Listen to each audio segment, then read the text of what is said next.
De Gauthier Durieux de Madron, alias Berserker. De la bonne science-fiction telle qu'on l'aime. Aujourd'hui, on part pour de la bonne science-fiction telle qu'on l'aime, avec de l'émotion, de l'ambition et de grosses révélations. Mais d'abord, le résumé de la 4e de couverture. Si on vous disait que demain, votre ville serait rayée de la carte? Si vous deviez fuir à la campagne, chez un ami dont la maison cache un secret qui va changer votre vie? Pour Vincent, c'est arrivé en avril, le jour de sa rencontre avec Karine. Qui est-elle? Pourquoi tient-elle à se rendre à Sedona, Arizona? Car s'il existe de meilleures dates que la fin du monde pour tomber amoureux, se pourrait-il que leur amour soit notre ultime espoir? Une aventure haletante, un road trip à travers les États-Unis, une chasse à l'homme impitoyable, une machination implacable doublée d'une histoire d'amour entre deux êtres réunis par le destin, ou autre chose.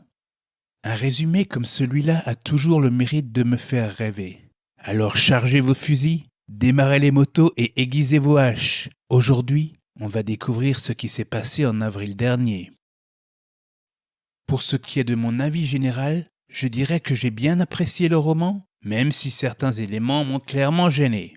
En fait, c'est surtout le twist de fin. Spoiler, il y a un twist. Et comme tout le roman repose sur des rebondissements en veux-tu en voilà, cette chronique va être compliquée à faire sans spoiler.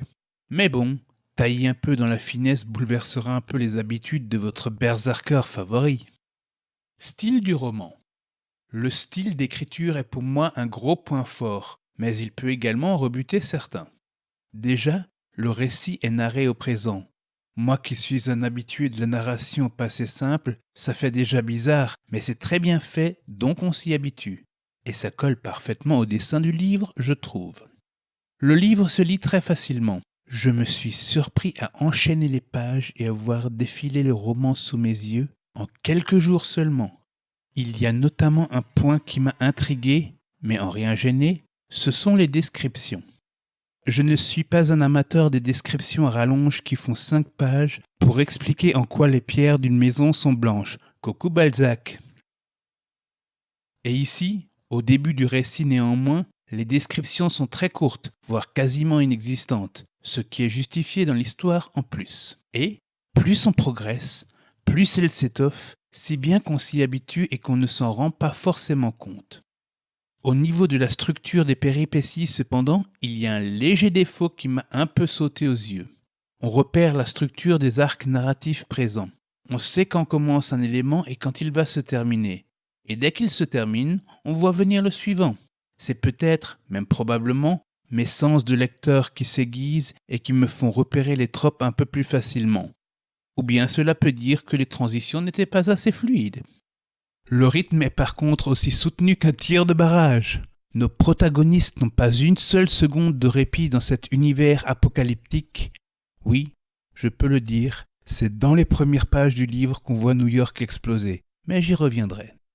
Et l'intensité de ces événements est également bien graduée, laissant le temps aux personnages de gagner en expérience et en confiance avant de leur mettre un nouveau défi plus grand à surmonter, même si à certains moments, ces caps sont très difficiles.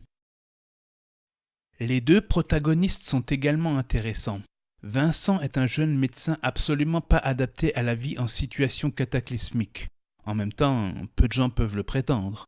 Et Karine, une jeune aveugle qui voulait devenir photographe. Et ça mérite des félicitations. Parce qu'avoir un personnage handicapé dans un récit, c'est déjà un plus. Mais exploiter la cécité au point d'en faire un élément crucial du récit, c'est beau. Je n'en dis pas plus car ça vous gâcherait le plaisir, mais c'est à mon sens le plus gros point fort du roman. Voilà mes avis sur le style du récit. Maintenant place à l'univers. On va y aller à la frappe tactique sur ce point. Univers du roman. L'histoire se déroule sur notre bonne vieille Terre, au mois d'avril dernier pour être précis. Celle-ci s'ouvre sur l'explosion de l'intégralité de Manhattan. Oui, vous avez bien lu. Manhattan rayé de la carte. Non pas que ça me déplaise de voir des villes partir en flammes et les ombres de la guerre s'étendre sur un pays, Mais c'est pour moi l'élément le plus perturbant du récit, parce que ça ne s'arrête pas là. Suite à cela, toutes les grandes villes des États-Unis, à l'exception de Washington DC, sautent les unes après les autres. Puis toutes les grandes villes du monde.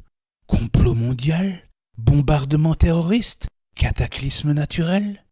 Les réponses sont données dans les récits et je ne les divulgacherai pas ici. Néanmoins, pour ce que c'est, et c'est à mon avis purement subjectif, c'est trop gros. À l'échelle d'un pays, même de la taille des USA, j'aurais accepté, mais sur l'ensemble du globe, impossible. Je vais aussi parler rapidement de mon ressenti sur le twist final. Certains, peut-être même beaucoup d'entre vous pourront l'apprécier. Il est même très bien justifié dans l'histoire.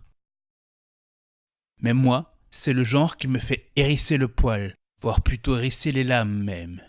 Vous vous ferez votre propre avis en lisant le roman et je serai curieux de le connaître, donc n'hésitez pas à venir m'en parler. En soi, pour une fois, je n'ai pas grand-chose à nous dire sur l'univers, si ce n'est que certaines références à des événements historiques sont très bien exploitées. J'aurais vraiment ri si la charge de la zone 51 par les geeks qui a eu lieu le 20 septembre dernier avait été mentionnée, mais le récit se passe avant. Mais il y a un truc qui m'a fait plaisir. Je suis un grand fan de Karim Debache et ce livre parle de Flagstaff, Arizona. Si vous comprenez, tant mieux. Sinon, cessez votre lecture et allez regarder tous les épisodes de Chroma maintenant. Ça par contre, c'est un point en plus direct. En conclusion, je pense que j'ai pu lire un très bon roman, une très belle histoire avec des personnages très attachants, ainsi que des situations vraiment très belles qui auront su m'émouvoir. Certes, il y a de gros points qui m'ont agacé, mais pas au point de me faire refermer le livre et d'arrêter la lecture. N'hésitez pas à vous procurer le livre, sinon le berserker viendra vous tataner à grands coups de blanchette.